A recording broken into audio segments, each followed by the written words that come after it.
The daycare corridor was dimly lit, filled with the scent of disinfectant and baby wipes. But within Suzanne's mind, chaos raged.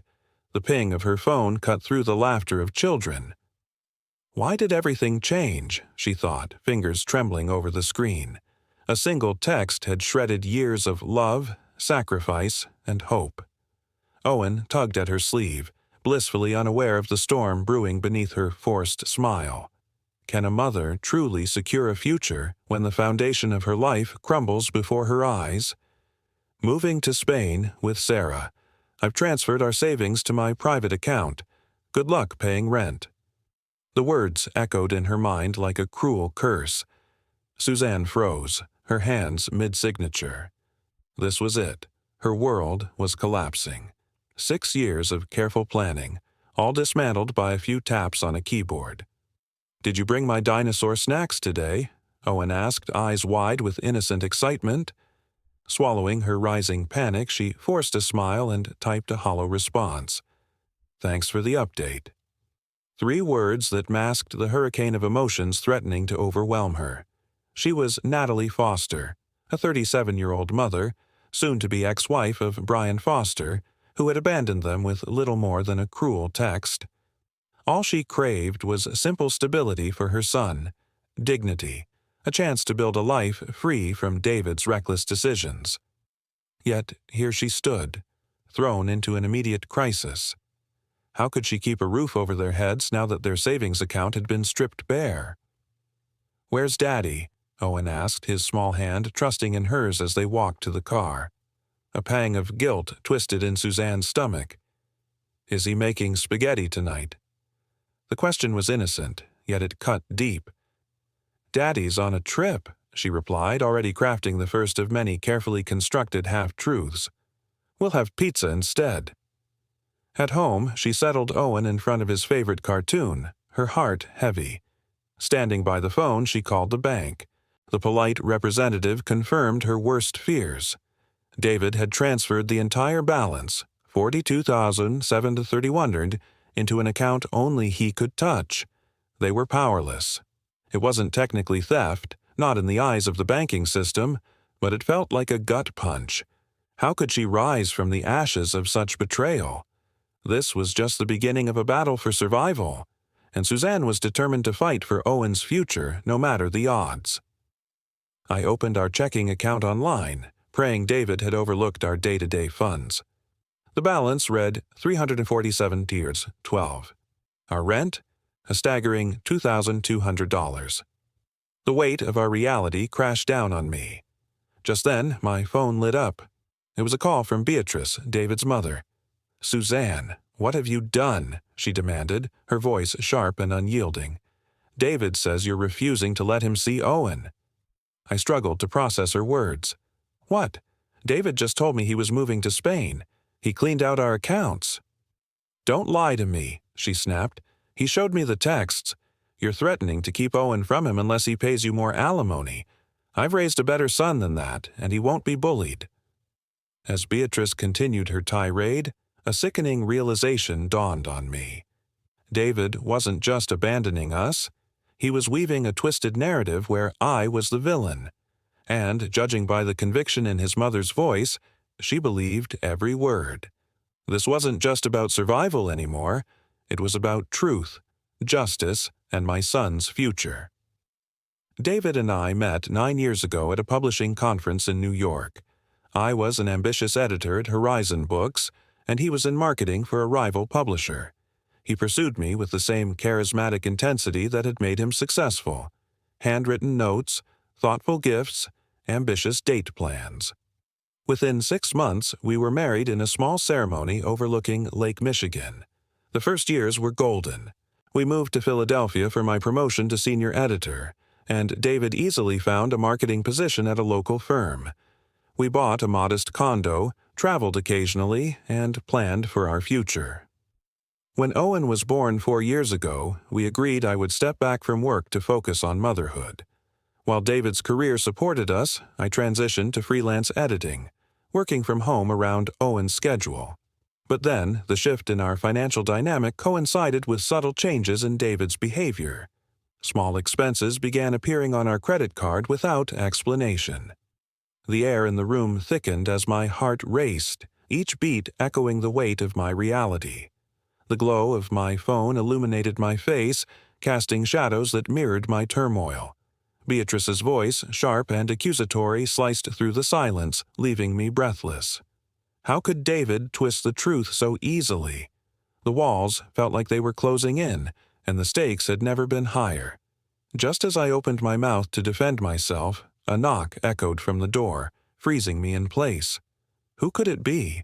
Was it David, or someone else with news that could change everything? The rain taps sharp on the windshield, each drop a tiny hammer of dread.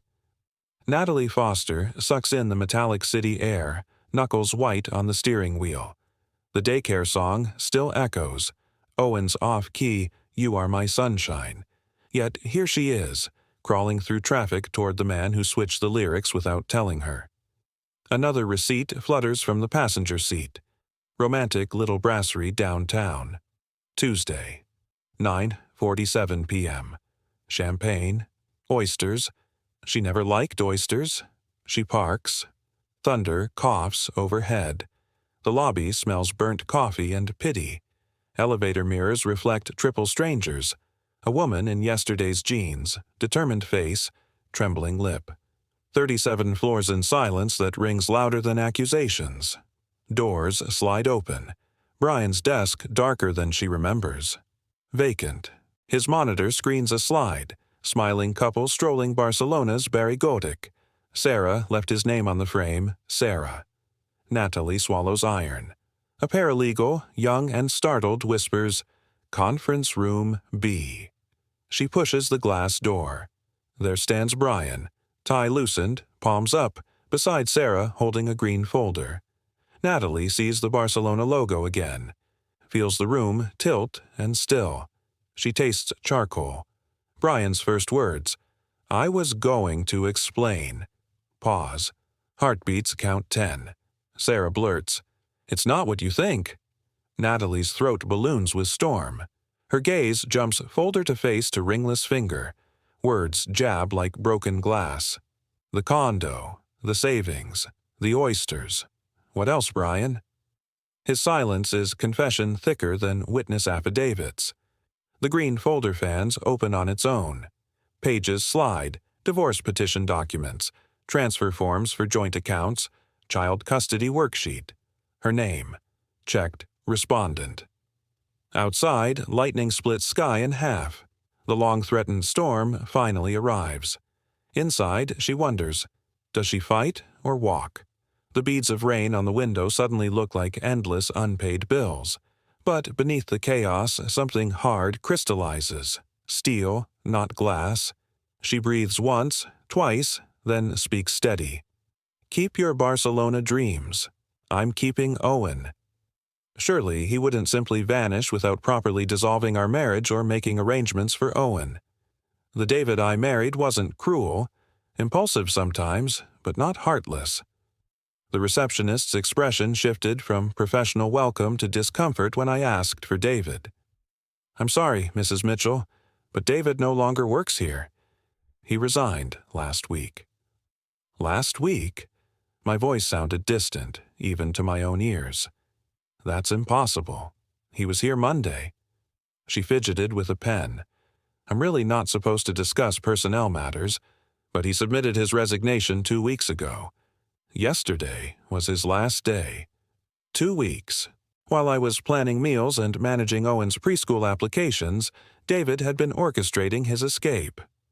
The receptionist avoided eye contact as I thanked her and walked numbly toward the elevator.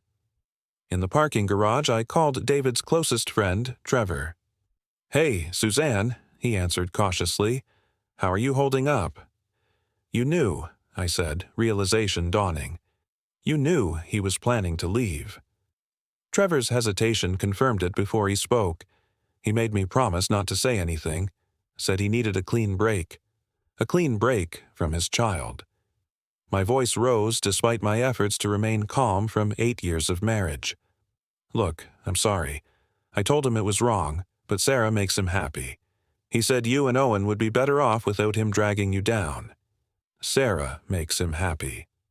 The words cut deeper than they should have. I knew their relationship wasn't just professional, but hearing it confirmed by a mutual friend transformed suspicion into humiliating certainty. "Did he tell you he emptied our bank accounts?" I asked. Trevor's silence spoke volumes. Christ, Suzanne, I had no idea he'd go that far. His voice dropped.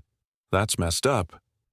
After ending the call, I sat in my car, the full scope of David's betrayal washing over me. This wasn't an impulsive decision or momentary weakness.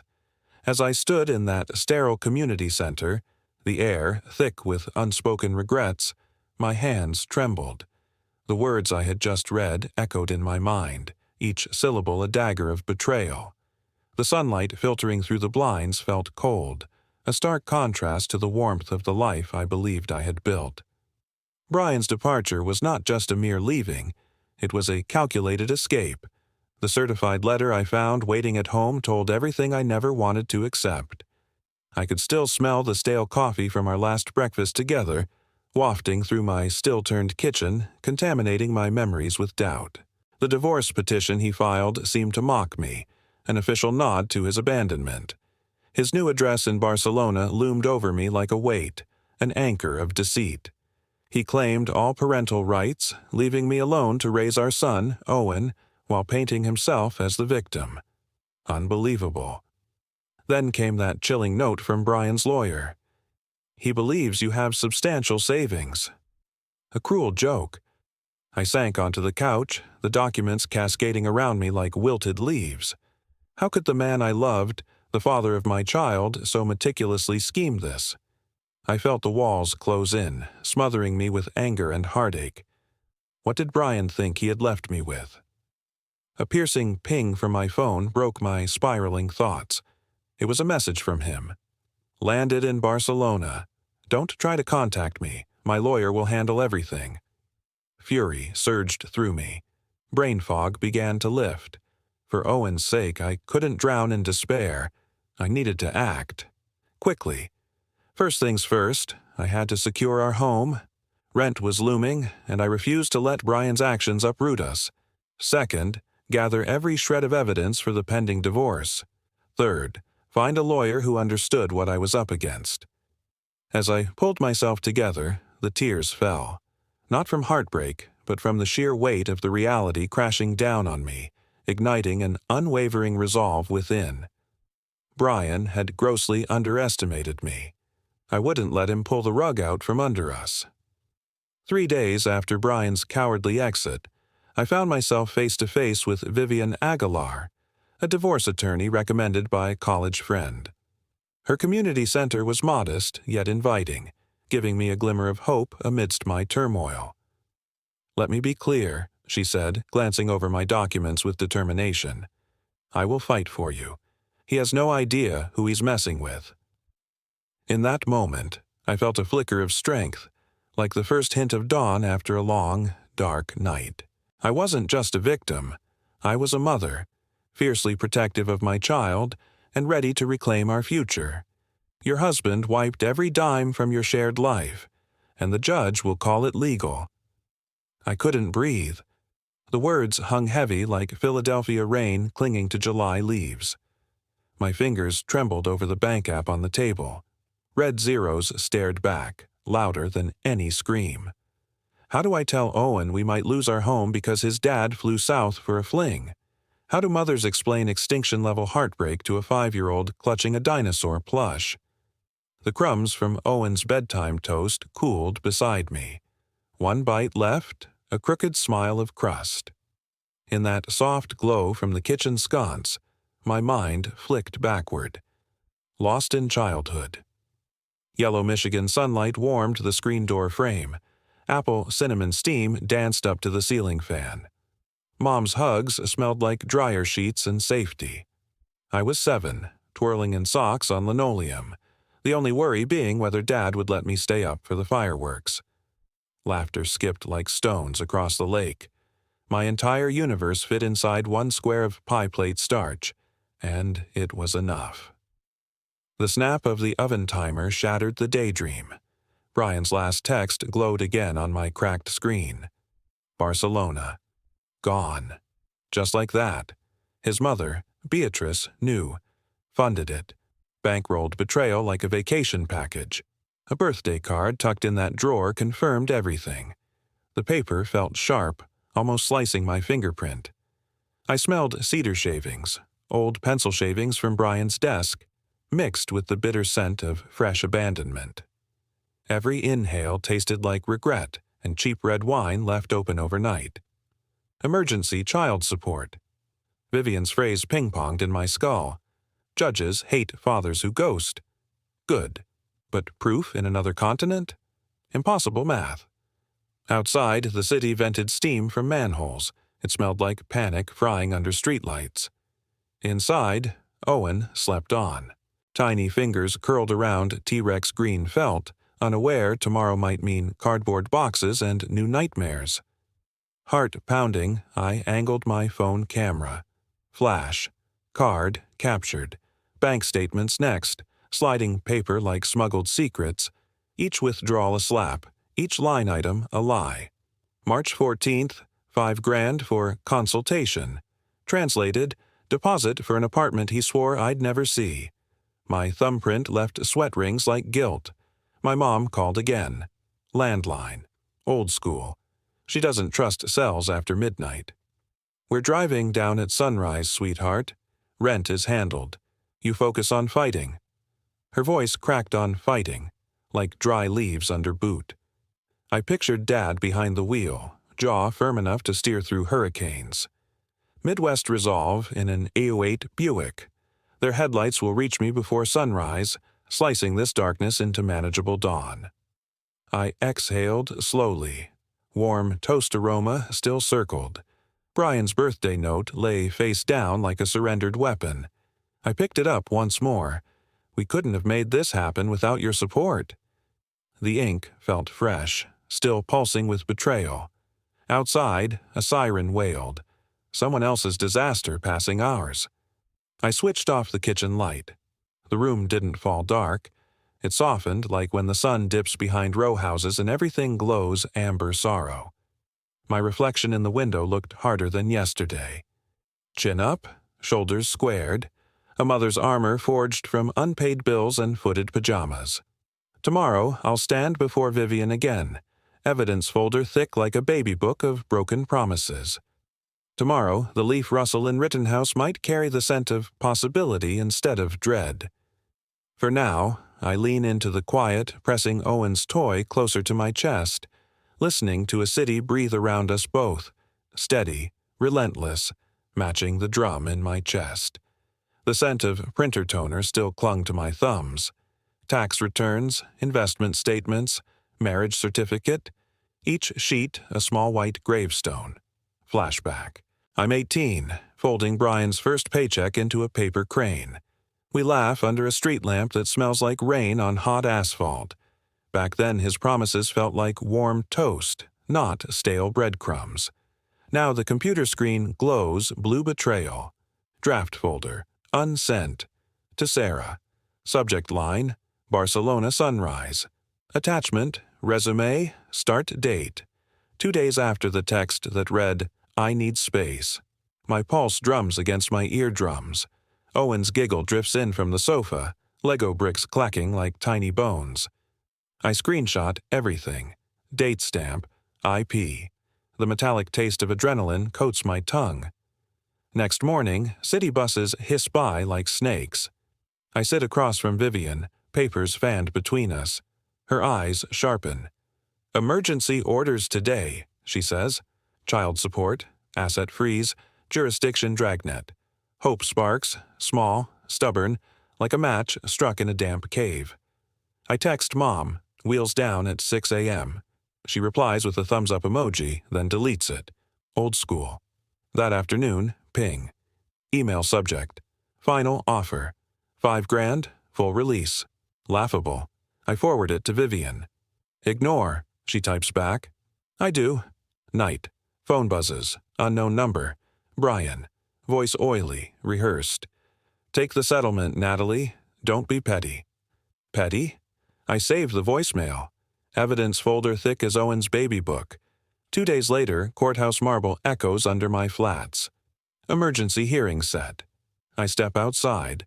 Leaf rustle, diesel swirl, pretzel cart cinnamon. Philadelphia breathing around me. Unexpected call. Bethany, Sarah's ex-roommate. Voice low, like sharing contraband. They planned it for months. Offshore account, fake consulting gigs, Spain, no baggage. She pauses. I hear her swallow. Sarah said Owen was baggage. The word lands like a slap. Baggage. I look through the glass at my son spinning in circles, cape made from a dish towel. Superhero. My heart hardens, smooth as riverstone. Tomorrow, I walk back into court. Folders heavier than diaper bags ever were. Tonight, I tuck Owen in, kiss the soft spot that still smells like baby shampoo. Outside, sirens fade. Inside, I whisper, "We are not baggage. We are the flight." My momentary optimism shattered as Bethany kept talking. She revealed the chilling details about Sarah and David, discussing offshore accounts and plans to set up residency in Spain. A scheme so elaborate, it was designed to make fighting them financially crippling. "They want you to quit," Bethany said, the weight of her words heavy in the air. "I just thought you should know what you're up against." The morning of our emergency hearing, I woke up to another text from David. "I hear you're dragging Mom into this. Bad move, Suzanne. Drop this now, or you'll regret it." His threats only fueled my determination. In the courthouse, the tension mounted. Vivian and I were pacing outside the courtroom, reviewing our strategy one last time. Then, the unthinkable happened. The doors swung open, and David's lawyer strutted out. A polished man, exuding confidence like the scent of fresh rain on asphalt. "Mrs. Mitchell," he nodded curtly. "Mr. Hoffman, representing Brian Foster." Before I could muster a response, a familiar figure emerged from the shadows. Sarah, David's new partner. My heart raced. This was no longer just a legal battle, it became personal. Her smug smile cut through me, igniting a fire deep inside. I realized I wasn't just fighting for financial stability. I was fighting for dignity. Tension crackled in the air. "You should be ashamed," she hissed, ignoring Vivian's protective gesture as she glared at me. "You're the one who drove him away," Vivian interjected, her voice smooth but firm. "Since you're here, I should inform you that we'll be calling you as a witness regarding your role in your son's abandonment." Sarah's face paled slightly, but she held her composure. The hearing proceeded swiftly. The judge listened, reviewing our evidence of David's sudden withdrawal of funds, his new job, the one that seemed to blossom overnight. Emotions ebbed and flowed like the ocean tide, and with a swift declaration, the judge granted our emergency motions. David would need to provide immediate child support and return some marital assets while the case played out. It felt like a substantial victory, or so I thought. But there was still a lingering uncertainty. Sarah's sudden appearance loomed over me like a storm cloud, a reminder that this battle was far from over. My heart drummed a relentless beat, echoing the fight within me. Tomorrow, I'd face her again, and I would not back down. Why did she fly to Philadelphia for a routine emergency hearing? That question hung in the air like a thick fog until the next day when an unknown international number lit up my phone. "Is this Natalie Foster?" A woman's voice, heavy with an accent, broke through the silence. "Yes. Who's calling?" "My name is Lucia Vega, HR Director at Meridian Global Barcelona. I'm calling about your husband, Brian Foster." My heart raced. "Yes, we received your email about his employment situation. I wanted to inform you that Mr. Mitchell no longer works for Meridian Global. He was terminated yesterday." Confusion washed over me. I didn't send any email. There was a pause. "Someone using your name sent documentation showing Mr. Mitchell was involved in a custody dispute and had pending legal issues in the United States." The realization hit me like a punch to the gut.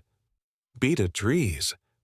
She had impersonated me to sabotage David's employment, ensuring he couldn't comply with the court's support order. It was a calculated move to undermine the judge's ruling and validate David's claim that he couldn't afford to support Owen. "Miss Vega, I did not send that email. Could you forward it to me?"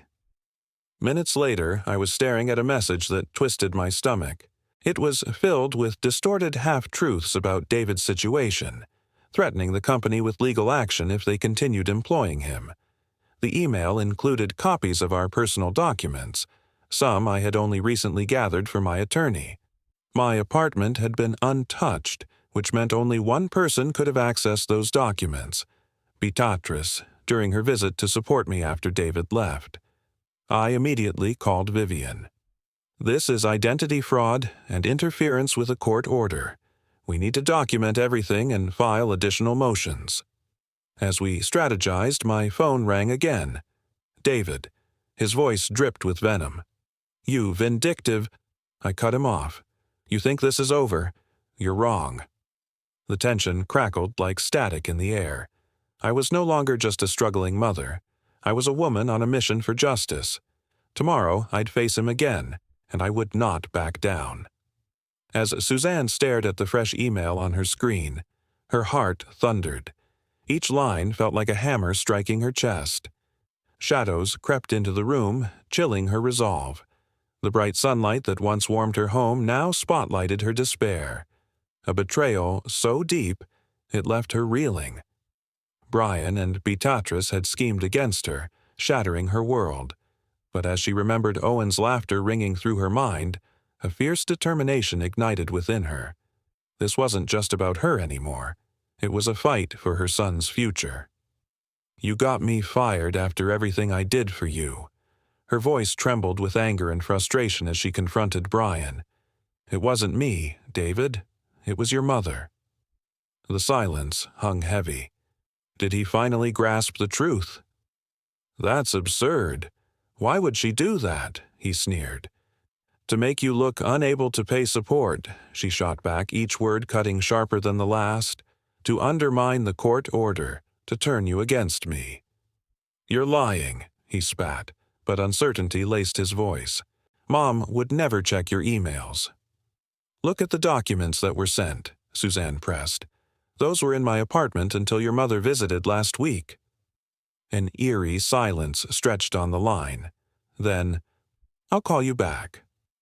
Moments later, her phone pinged. An email from Brian dropped like a bombshell. Text messages between him and Beatrice revealed a chilling truth. This wasn't merely about him leaving. It was an elaborate scheme to erase her from their lives entirely. "Once you're established in Spain," Beatrice had written months ago, "we can work on getting full custody of Owen. With Suzanne's history of depression after his birth, we can make the case she's unstable. The very battles she fought, armed with therapy and support, were twisted against her like weapons." The realization sent icy tendrils of anger through her. Their long-term plot had transformed the battlefield. It was no longer about financial survival. It was about protecting her son from those who saw him as a pawn, not a child.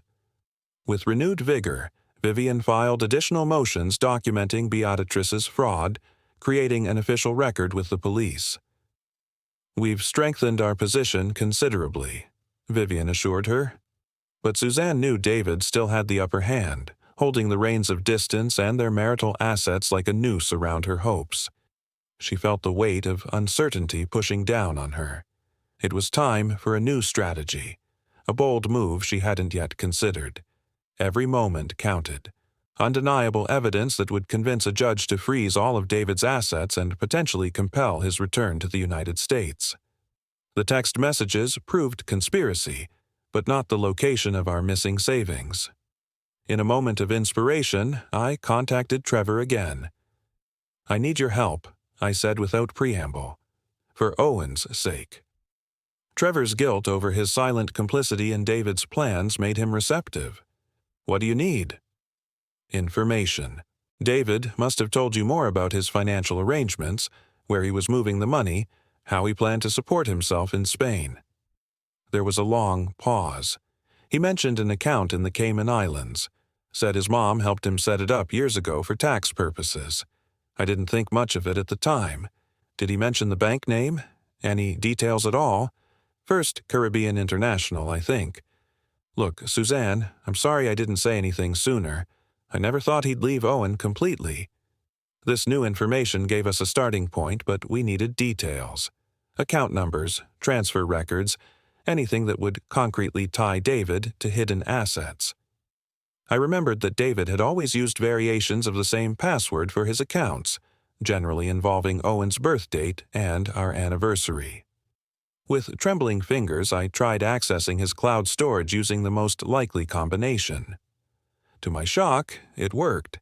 Inside were folders meticulously organizing his escape, screenshots of transfer confirmations, correspondence with Beatrice about the offshore account, even a document titled Custody Strategy outlining their plan to paint me as an unstable mother once Owen was brought to Spain. I immediately forwarded everything to Vivian, who called back within the hour, her voice tense with controlled excitement. This is exactly what we needed. I'm filing for emergency orders, freezing the Cayman account and requesting international enforcement. 2 days later, we received our first major victory. The sharp smell of fresh-cut grass flooded Suzanne's memory, transporting her back to a summer picnic in the park with Brian and their young son, Owen. The sun-drenched laughter echoed around her as they shared sandwiches, the feeling of safety enveloping them. A fleeting moment of joy before the storm. The flutter of a kite drifting high above mirrored her hopes, now tangled in tension and shadows. All the promises made felt like whispers drowned by the howling winds of reality, leaving only a haunting emptiness where trust once blossomed. Now, Suzanne stood at a crossroads, battling financial insecurity and the weight of abandonment.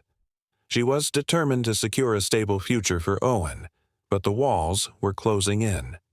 The judge had granted her motion to freeze Brian's offshore account, a small victory in a war that felt endless.